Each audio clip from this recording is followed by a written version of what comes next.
Hello and welcome to the Strong Suit Podcast, where we focus on the people part of your business. Every Tuesday and Thursday, I interview a world-class expert on talent and recruiting so that you can build a company filled with rock stars. And today's show is really not that much about recruiting. It's actually focused on employee experience, retention, engagement, which ironically and indirectly drive your recruiting. So we're going to kind of take a backdoor approach, and I've got an amazing guest on who is an expert in the field. Let me tell you briefly about Autumn Manning. Now, Autumn is the CEO and the co-founder of, and I love the name, YouEarnedIt. It's a great company name based in Austin with offices in Chicago as well. And we're going to talk a bit about YouEarnedIt. Prior to that, she spent time, many years actually, in organizational development, specializing in executive development programs and assessments. So she's been in and around this part of the people business for many years, actually started in behavioral research and psychology back at school. So with that, please welcome my guest, Autumn. How are you, Autumn? I'm awesome. What a great intro. Thank you. I'm so psyched to have you on the show because a lot of my clients and a lot of our listeners are so focused on recruiting that they forget that they have a leak in the bottom of the bathtub and they're scrambling to pour more water into the bathtub. And that leak is that a lot of their employees are leaving, they're unhappy, they're not engaged. You are an expert at this topic. And so for the next 20 minutes, we're really going to drill into that, some of the causes and what we can do about it. Make sense? Absolutely. Why don't we start with just at a very high level, 60 seconds on what YouEarnedIt is, and more importantly, why you decided to start the business. So YouEarnedIt is a software platform. Think about all the things that a company does to drive engagement, drive culture, drive increased performance. All of those things in one platform is really what YouEarnedIt specializes in. So real-time recognition, meaningful team and individual rewards, insights for your people leaders to understand culture and who's doing what well, all the way to giving your employees a voice through surveys. So all those things that companies invest in, whether it's through one system, more likely though it's anywhere from 3 to 10 different things, YouEarnedIt platform handles all of those end to end. Got it. And what led to this concept? Yeah, the concept actually, a friend of mine who is a mutual colleague and a very trusted and respected entrepreneur that I had a long history with, we were having lunch and he actually told me about his employees who had actually at his agency who had built this concept to really give each other shout outs and do real-time feedback, and then they could actually send a code to HR and redeem for a cool reward. And people can't see me, but I'm air quoting that cool reward. He had actually said, there's this idea here. I think this is a space. Separate than that, I've always had a very big, deep passion for behavior change. So what is it that makes people what they are? How do you actually drive behavior change up and to the right, if you will? And so when he told me about this space of rewards and incentives, it felt very odd to me, knowing that that actually isn't what motivates behavior change. So long story short, my wheels started turning. I got very excited about building a platform that really meets the needs of employees so that we can actually drive performance for the company. And that's where it started. So a key part of the product or the platform, as I understand it, is that I, as an employee, can recognize and kind of call out a colleague, a peer, for extra effort, good behavior, great DNA, great values, living the values, whatever it is. I can reward them. I kind of give them some kudos, and then they actually can accumulate points redeemable for recognition and prizes and material goods. Is that right? Yes, they can redeem them for whatever it is that is rewarding to them. Kind of my first piece of feedback that I always give people is that is a diverse smattering of things. What is rewarding to me as a mother is not the same as what's rewarding to a millennial. And you can offer that in the platform. Got it. So the employer can choose what those rewards are. Correct. Got it. Great. Correct. So what have you found with the companies that do this is the key metric that you're trying to drive employee satisfaction? Is it retention? I'm sure it's a lot of things, but can you give us any data or even any gut feel on what the data points might look like up and to the right that you mentioned? So a couple things come to mind. I mean, depending on where a company is in their stage of growth, are they pre-funding or post-funding? Are they doing an acquisition? Are they just aggressively growing organically? we all know as business leaders that the goals of the culture, the goals of the people change. So sometimes the key metric is I've got to retain my top talent. My people leave. I can't keep my tenured sales reps long enough to continue to get this flywheel of productivity and revenue. So how do I retain top talent? Sometimes it's my Glassdoor scores are horrible. Yep. And people are saying that we don't care about them and that we don't put their experience first. So our key metric is we want to increase that Glassdoor score. That's the output of the ROI. But what I would say the key input, if I were to distill it all down to one thing, is how are companies driving that real-time connection around what matters for employees? And that connection can come in the form of recognition, of feedback around who's doing what well, but really that focusing on how are people connecting in real time with each other, with managers, and with the company is one of the behaviors. And that's where the rubber meets the road and retention meets recruiting, because that connection internally drives your Glassdoor score, which 3 years ago, who the heck knew what that was? And your Glassdoor score drives your ability to attract outside new talent. So it really does come full circle. It does. I can't get through a recruiting meeting, an interview, without them asking me about our Glassdoor score. And when they have two competing offers, as business leaders, we have to be able to show this is how we put culture first, because they won't pick your offer unless there is something that stands out above and beyond. So the skeptic who's listening, who's not familiar with the program, would say, well, now you have all these employees just kind of giving points to each other and sucking up to each other and trying to buddy up to each other to get points redeemable for stuff. What good does that do? And I'm sure that's not the case, but how do you prevent against that, and why doesn't that happen? I mean, I could answer this in terms of the product. I mean, there's lots of ways in the product that doesn't happen. One of the most obvious ways once people see the product is the rewards catalog doesn't mean it's monetary. And so having the focus is front and center on what behavior are you recognizing, what core value did this person live out, and what key skill. So really what we're tapping into is not, hey, accumulate a bunch of points to redeem for rewards, because that actually isn't what changes culture. Right. So the good news for the skeptic is you don't have to throw money at the problem, and you shouldn't throw money at the problem. So what is it then that drives culture? If you think about what motivates me as an employee, I want to understand, why am I here? What do I do that's meaningful? And where are we going? So I would say the biggest thing there is, what is our greater purpose and how can we articulate that? Which, listen, that sounds super fluffy as I'm saying it. But if you think about how are you operationalizing that as a leader every day, all day?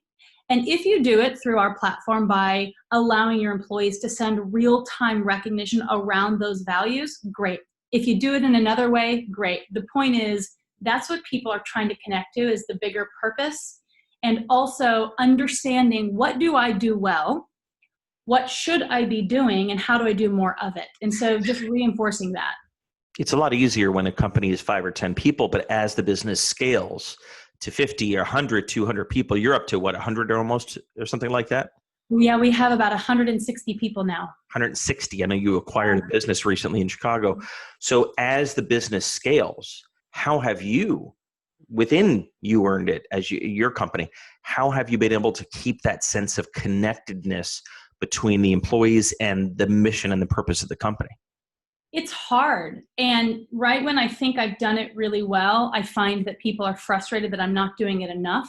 Right. You almost can't do it too much. You can't do it too much. And I'm always really reluctant to sound like the typical cliche thing when you're talking about culture.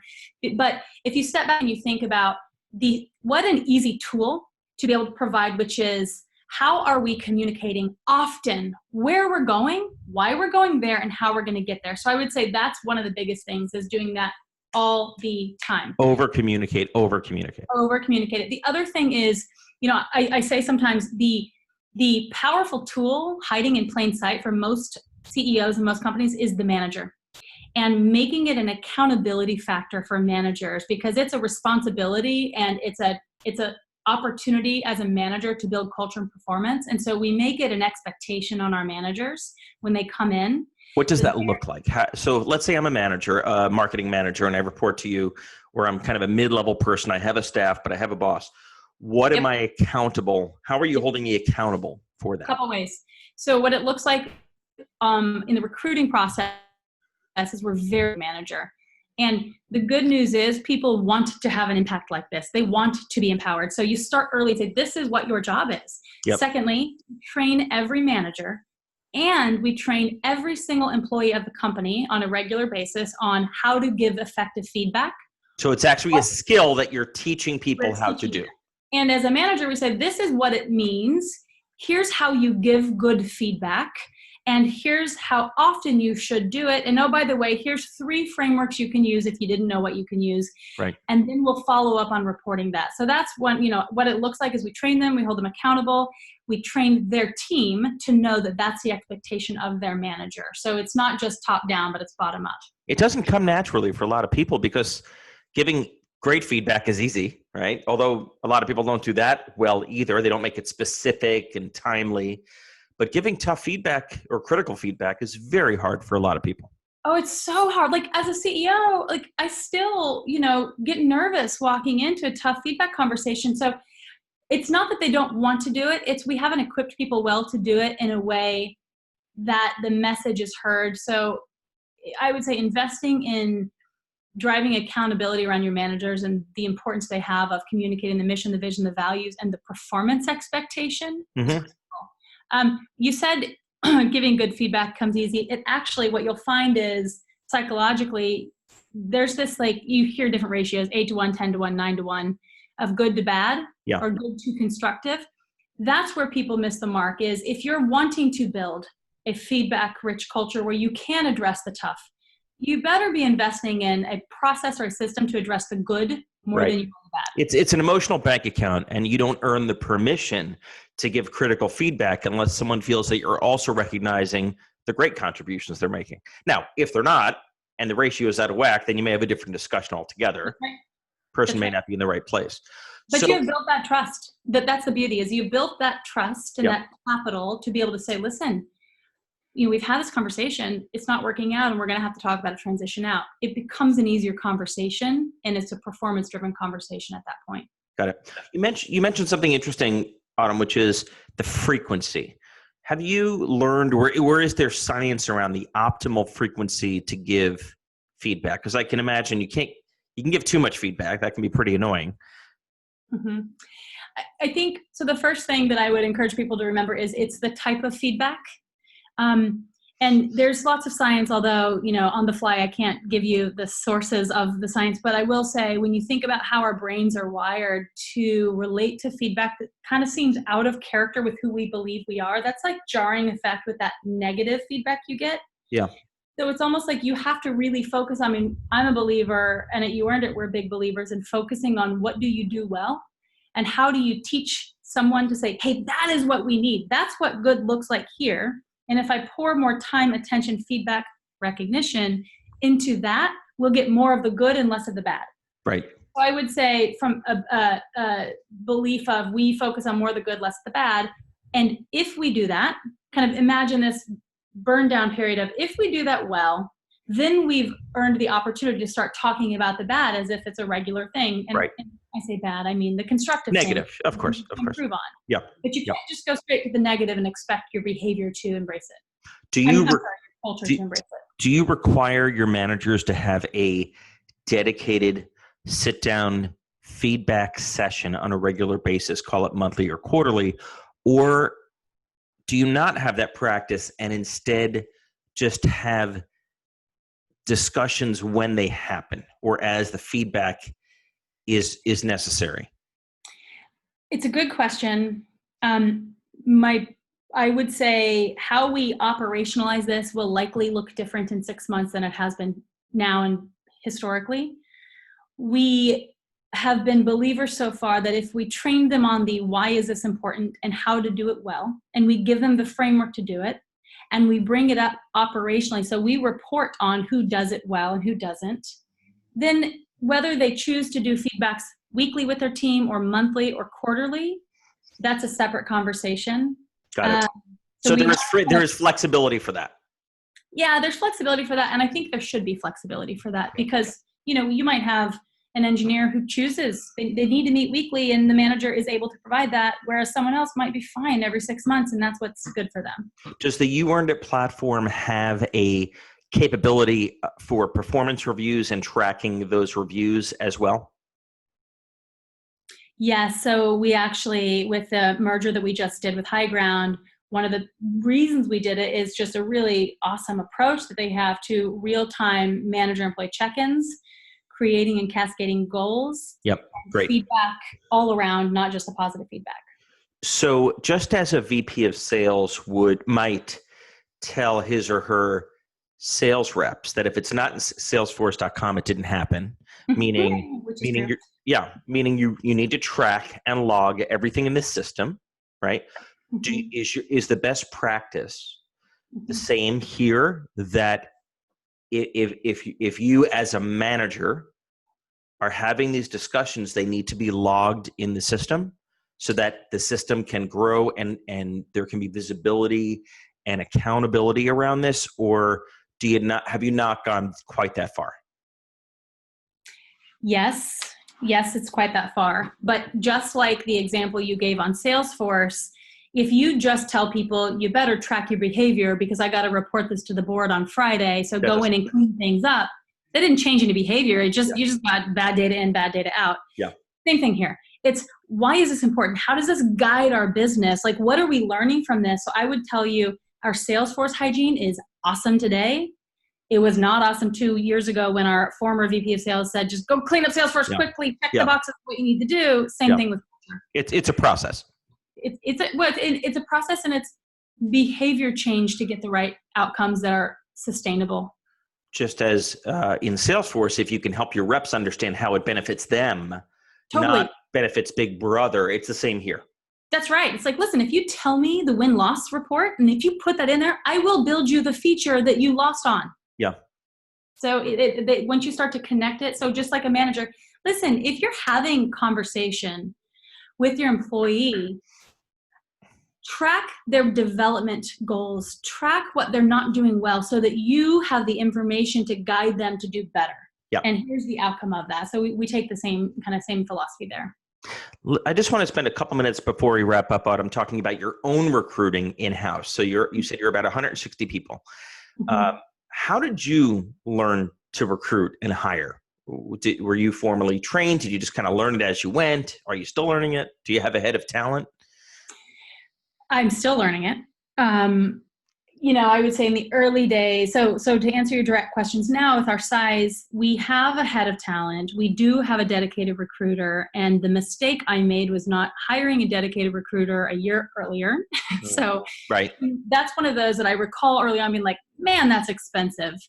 But he didn't even know how expensive it was to not have it, right? Oh my Lord. And, I kind of feel embarrassed because it's like when CEOs say like, why do we need to invest in culture? Like, aren't they paid well? It's just like, really, you know what I mean? I feel like I was that person with a recruiter. Yeah. So mistake I made that I would do differently next time. I do think the core tenets, though, that I believe is the most important piece of the recruiting model that we can provide to our recruiters, whether it's in-house or out-of-house, or CEOs are still doing it because I still recruit key executives, is getting really crisp with your pitch on, with conviction, where are we going? How are we going to get there? And how can you impact this company to achieve that success? And training your recruiters on that. Like, the rest is like a sales funnel, right? Like, the rest falls into place. But the positioning and the messaging around why join us, why now, and why you, the individual candidate, will have the ability to make an impact. And if you get that right, you'll get candidates to your door.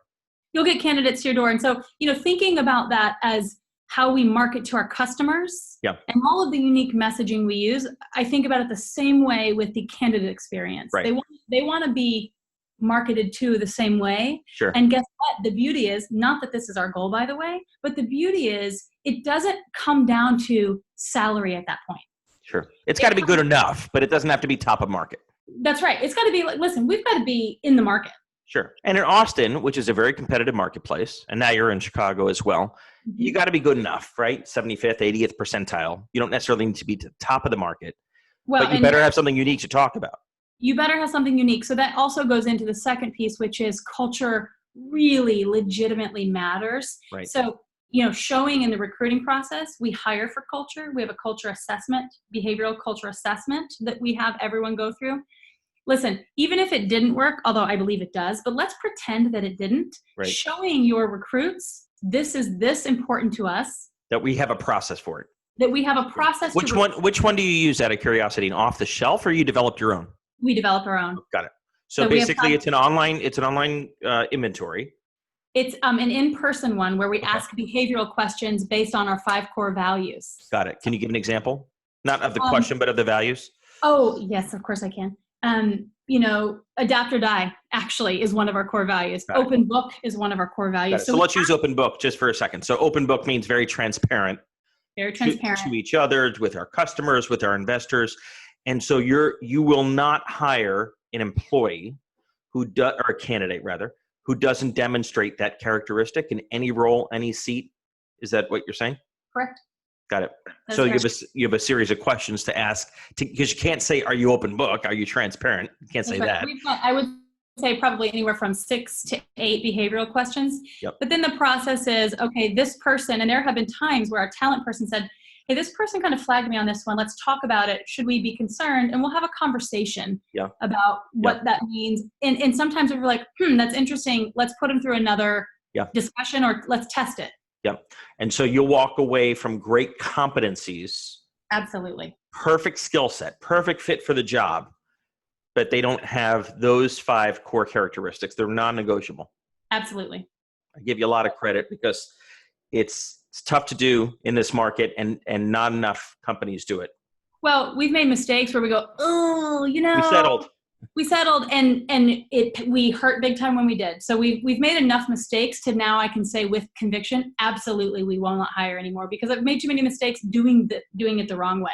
Right. And I'm looking at your Glassdoor ratings as we speak. If you heard me pulling that up, and you got a 4.4, which is pretty damn good. 83% approve of CEO. I have family members that don't approve of me. So you're doing great, right? I mean, it's hard to get everybody happy all the time, but that's not what the game is about.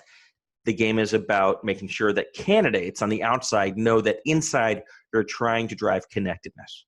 Well, and about outside, where it does matter, and then I'll let us wrap up, is we had our first 2 disapproval of CEO and negative reviews in the past month. And, we've really had to step back and go, what's happening? Yeah. What changed? And the, acquisitions are really difficult. And the necessity of prioritizing where are we going, why are we going there, and what is your role was more important than ever. And just when you think that you've communicated that enough, people will tell you that it wasn't quite enough. And I would say that's a big lesson for us. That's great. Thank you so much, Autumn, for making the time. How can people learn more about You Earned It or get in touch? Easy, youearnedit.com is our website. And because we have a highly optimized website, there's a million ways to get in touch on our website. So you'll find one of the ways on there. We really appreciate it. Congratulations on the score too. Thank you so much. Appreciate it.